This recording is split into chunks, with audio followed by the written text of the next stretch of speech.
श्री राम जय राम जय जय राम। श्री राम जय राम जय जय राम। श्री राम जय राम जय जय राम। आदरणीय श्रोताओं को सप्रेम राम राम कहते हुए आज का राम कथा शुरू करता हूँ। आप लोग पिछले 10 एपिसोड से श्री राम और वाल्मीकि के मिलन प्रसंग का सुंदर चरित्र सुन रहे थे। अभी इस कथा को आगे बढ़ाता हूँ।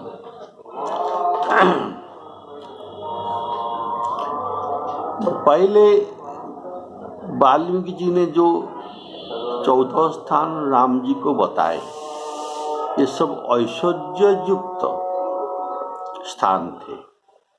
अभी माधुर्य युक्त स्थान वाल्मीकि जी बताते हैं।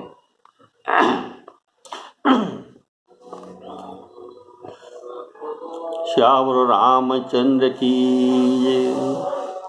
इस प्रकार मुनिश्रेष्ठ वाल्मीकि जी ने श्री रामचंद्र जी को रहने का स्थान दिखाते हैं।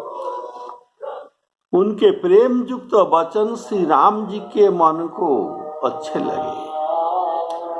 फिर मुनि ने कहा, हे सूर्य कुल के स्वामी सुनिए, अब मैं इस समय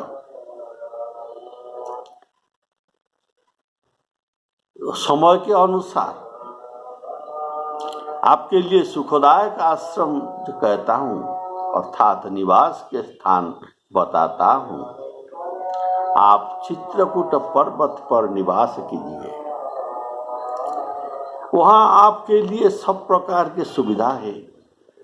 सुहावनी पर्वत और सुंदर वन, वहाँ हाथी, सिंह, हिरण और पक्षियों का विहार स्थल है।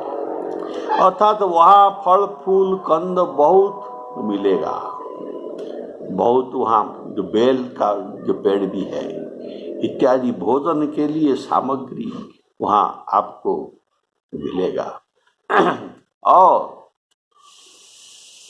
तो पर्वतों के जड़ मीठा जल है, वृक्ष लता से भरा मुनियों के आश्रम, कोकिल के ध्वनि, वहाँ सुंदर परिवेश है। वहाँ दुष्ट प्रकृति के लोग भी नहीं होंगे। वह स्थान आपको सभी ऋतु में रहने के लिए सुखदायक होगा।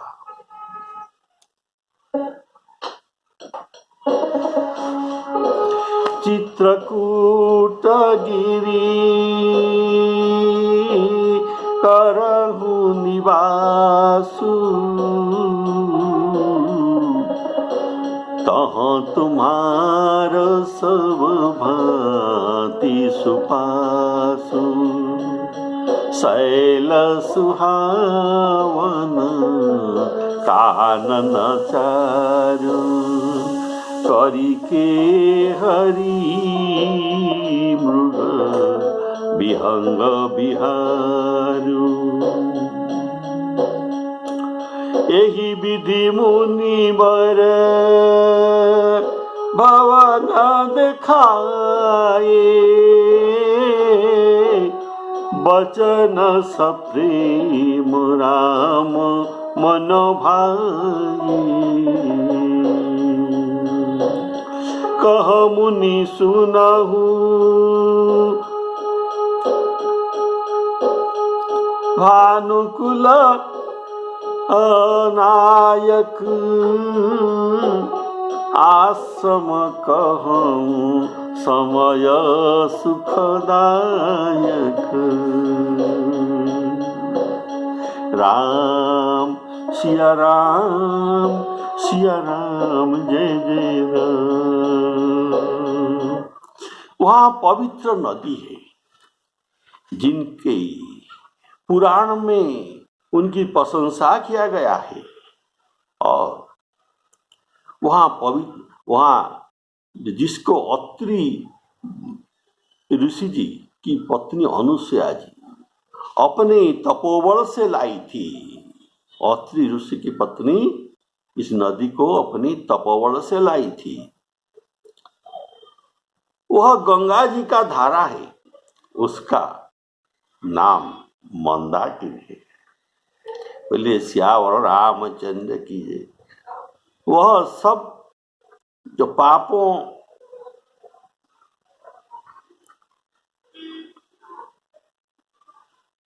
रूपी बालकों को तो खा जाने वाले, वहाँ ये मंदाकिनी सभी पाप रूप को बालकों को खा जाते हैं। जैसे डाकिनी अर्थात डाइन जैसे बच्चों को खा जाते हैं, वैसे ये पाप रूपी बच्चों को ये खा जाते हैं। बोलिए सियावर रामचंद्र की जय। और अत्रि आदि बहुत से मुनि श्रेष्ठ वहाँ निवास करते हैं,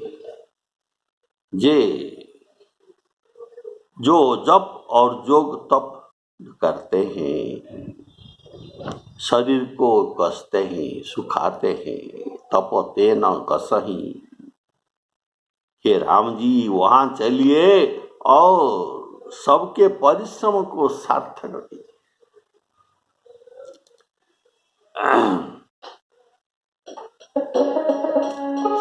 नदी पुनीत पुराण बखानी,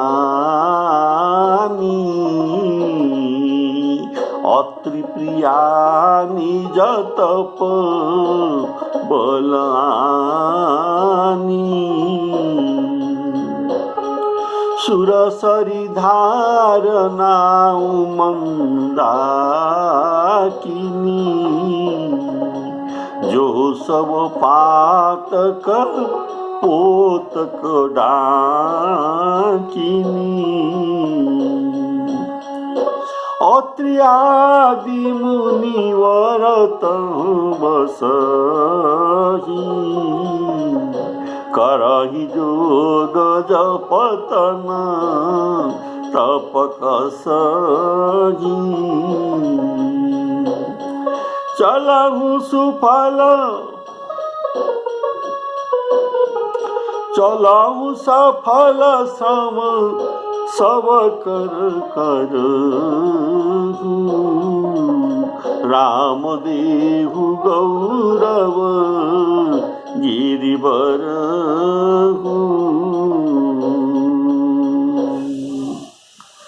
अत्रि प्रिया निज तप बलानी।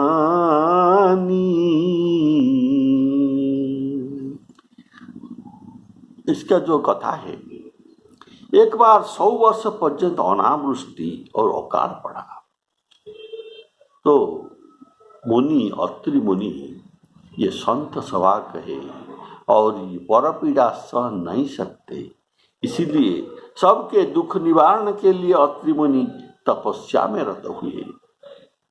और अनुसुया जी अपना अन्न जल छोड़कर पति के सेवा रूपी तपस्या करने लगे। पति के सेवा ही उनके लिए तपस्या था। तो उनके दर्शन के लिए तब सब देवताओं ने आए, गंगा जी आए, शिवजी तथा अन्य ऋषिगण भी उनको दर्शन करने के लिए आए। सब अत्रि जी के दर्शन करके तो चले गए, लेकिन गंगा जी वहां रह गई। तो गंगा जी ने सोचा ऐसे महान पतिव्रता अनुसुया जी की कुछ ना कुछ सेवा करना चाहिए। उनके सेवा करने से मैं धन्य हो जाऊंगा। तो अत्रि मुनि जी 54 वर्ष तक तपस्यारत हुए। बाद में महर्षि अत्रि उनका ध्यान या समाधि भग्न किए। करने के बाद अत्रि मुनि ने जल मांगे। तब वहां गंगा जी ने भी था, गंगा जी ने भी थी। तब अत्रि जी को जो पिलाने के लिए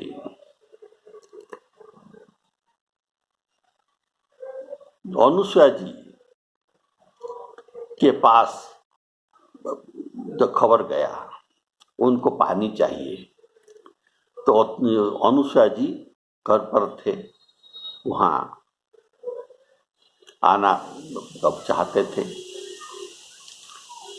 तभी गंगा जी ने कहा आप यहाँ ठहरो, एक गड्ढा खोदवाओ।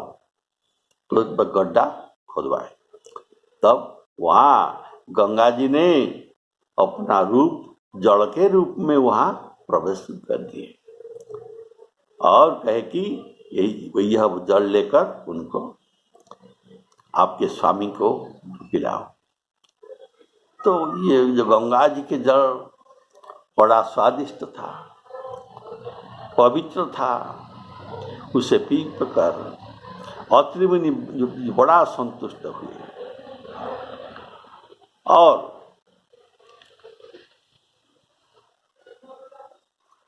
ये जो प्रार्थना करते हैं गंगा जी को, माता जी आप यहाँ ठहर जाइए लोक कल्याण के लिए। तो गंगा जी ने बताए मैं यहाँ ठहर सकता हूँ, अगर आप 1 वर्ष का तपस्या का फल मुझे दे सकते हैं तो मैं यहाँ ठहर सकता हूँ। तो अत्रि मुनि ने ऐसा ही किया, उनको 1 वर्ष का तपस्या का फल दिया। तो गंगा जी वहाँ एक धारा के रूप में वहाँ रह गए। ये था मंदाकिनी नदी। इसीलिए कहा गया सुरसरी धार नाम मंदाकिनी।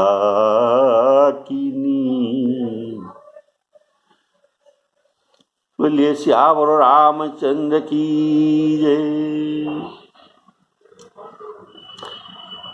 ये जो तपस्या का फल देना, ये शिव पुराण में रुद्र संहिता में वर्णित है।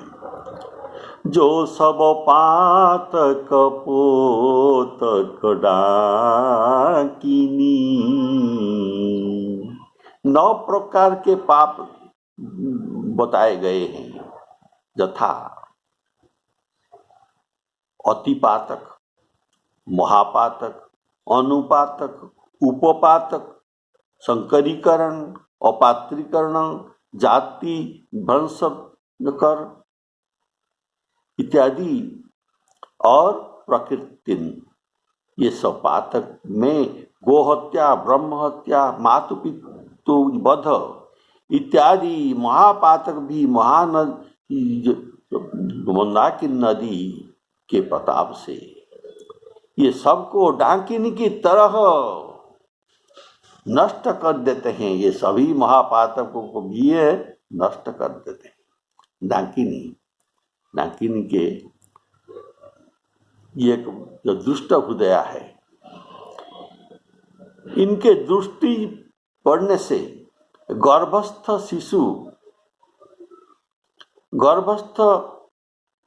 शिशु भी मर जाते हैं और वहाँ ये गर्भ में ये बढ़ नहीं होते, नष्ट हो जाते हैं। बिना प्रयास में, केवल दर्शन से ही ये शिशु मर जाते हैं। इनका कोई परिश्रम नहीं करना पड़ता है। बोलिए श्यावर रामचंद्र की जय। वैसे मंदाकिनी नदी भी बिना परिश्रम से, केवल दर्शन से ही सब पाप को नष्ट कर देते हैं। जो सब पातक पोतक डाकिनी,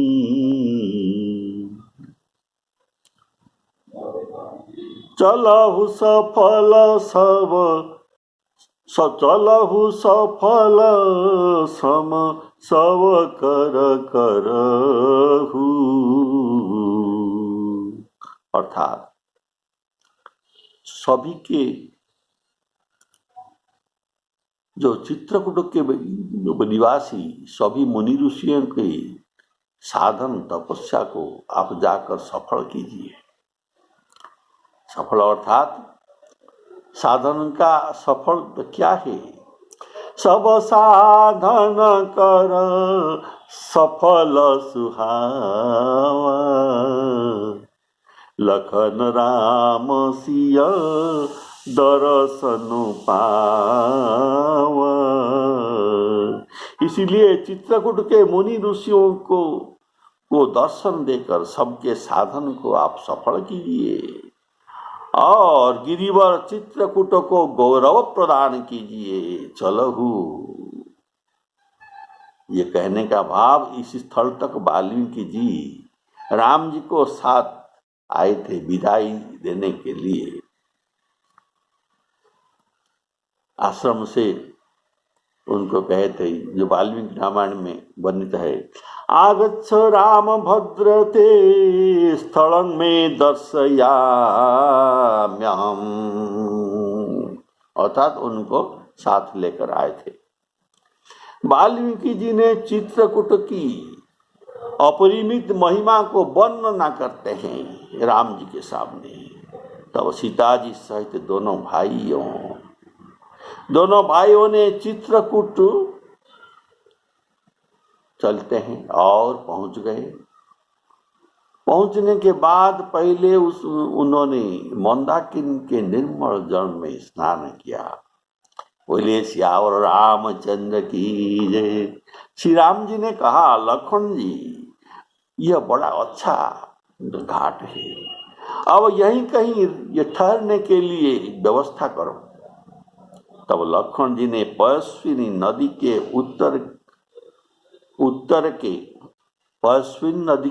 उत्तर के ऊंचे किनारे को देखा और कहा कि इसके चारों ओर धनुष जैसा एक नाला फिरा हुआ है।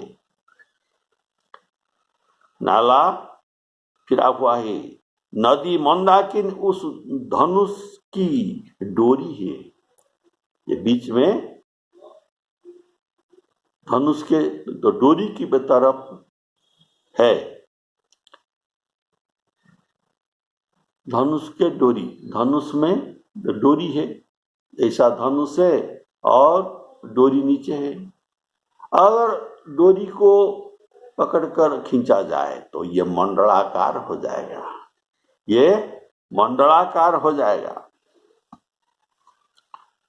तो ये नाला मंडलाकार है। तो ऐसे मंडलाकार जो हो गया इस धनुष में, अभी कौन सा बाण जोखा जाता है? यह है कलियुग के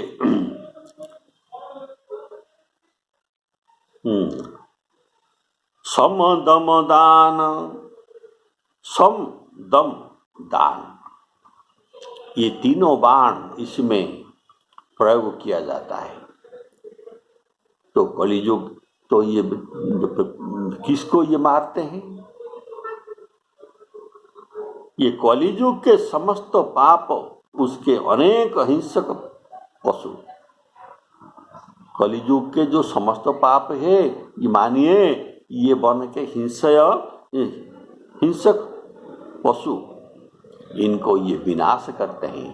अर्थात सम दम दान, ये सब जो कलियुग के समस्त पापों को नष्ट करते हैं। इस रूपक में शिकारी कौन होता है? शिकारी कौन है? आप सुने, धनुष बन गया, बाण बन गया, और जिसको बाण लगना चाहिए उनको भी बता दिया। तो शिकारी कौन है? शिकारी है स्वयं चित्रकूट। तो ये अचल शिकारी है जिसका निशाना कभी नहीं चूकता और जो सामने से ही मारता है, छिप कर ये नहीं मारते।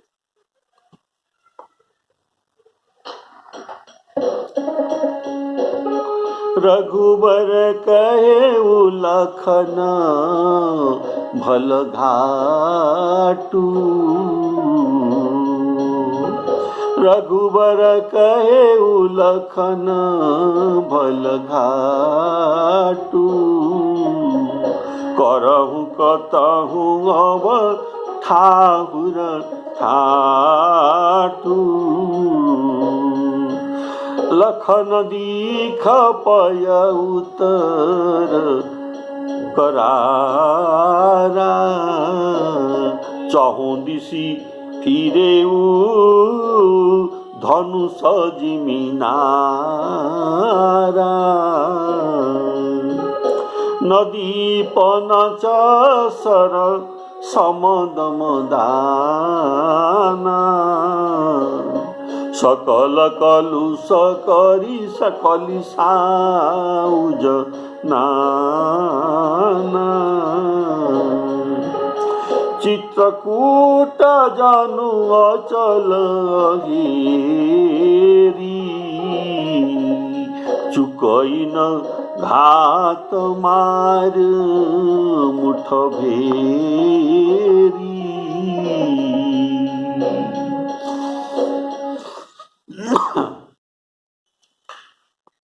लखन दीख पय उतर करारा। अर्थात दक्षिण में मंदाकिनी नदी है और उत्तर में कामदगिरी है, और कामदगिरी के मूल में पयस्विनी नदी आकर मंदाकिनी से मिलते हैं। ये दोनों नदियों का संगम स्थल है। इसे राधा प्रयाग कहा जाता है। यहाँ पर्णशाला बनाने में बहुत अच्छा होगा। और चारों ओर नाला भी है। सम दम दान बाणों के द्वारा शिकार किया जाता है। और जितना पातक और उपपातक ये सब वन्य जंतु अर्थात सिंह बराह आदि पशु है। चित्रकूट जनु अचल अहेरी, ये कहने का भाव अहेरी अर्थात शिकारी। शिकारी थक जाते हैं लेकिन अचल अहेरी थकते नहीं, ये थक नहीं सकता। अर्थात बाहर के पापों को चित्रकूट शिकारी बनकर मारते हैं और मनुष्य के अंदर के पापों को मंदाकिनी नदी डाकिनी बनकर सब पाप को नष्ट कर देते हैं। अर्थात बाहर के पाप और अंतर के पाप, दोनों पाप चित्रकूट में नष्ट होता है। बोलिए सियावर रामचंद्र की जय। ऐसा कहकर लक्ष्मण जी ने स्थान दिखाया। स्थान को देखकर श्री रामचंद्र जी ने सुख पाया। बहुत अच्छा स्थान है। तब देवताओं के प्रधान जो होते हैं, इनको धवई कहा जाता है। ये धवई अर्थात मकान बनाने वाला विश्वकर्मा, जो चीफ इंजीनियर है, इंजीनियरिंग चीफ।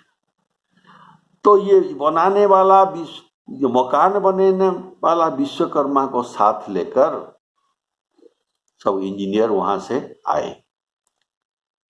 सब देवता कैसे रूप में आए? सबने कोल भिल्ल के रूप लेकर आए। उनके वेश में आए और उन्होंने दिव्य पत्तों और घास के सुंदर घर बना दिए। वे दो ऐसे सुंदर कुटिया बनाए। उन्होंने दो सुंदर कुटिया बनाए, एक सुंदर और छोटा और एक बड़ा। ये दोनों कुटिया उन्होंने बनाया।